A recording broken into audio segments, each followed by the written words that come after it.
Hey guys, welcome back to another video. Guys, this video is about gnats and fruit flies, flying bugs, insects that love fruit.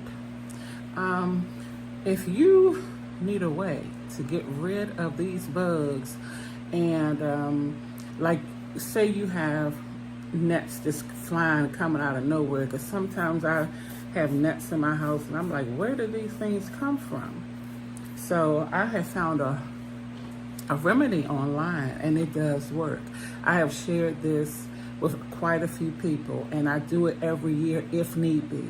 I don't have a gnat problem or a fruit fly problem every year, but when I do, and sometimes just opening and closing your door can let bugs in. It lets mosquitoes in, it lets flies in, it lets everything in.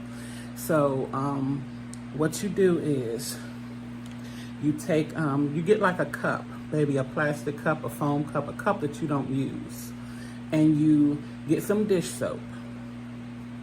You put 4 to 5 drops of dish soap, like a half a tablespoon to a tablespoon of vinegar, and 1 to 2 tablespoons of sugar. And you can put like a cup of water. You can fill your cup up halfway, or you could fill it a little less than half. You have to go by your judgment on that. And just set it in every room in the house or wherever you feel like the gnats are.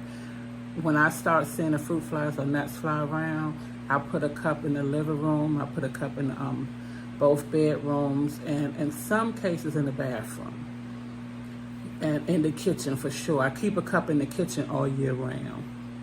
But yeah, if you have a problem with gnats, fruit flies, any type of flying insect or bug that is attracted to fruit, that smell will definitely attract them, and it'll definitely get those gnats and fruit flies out your house.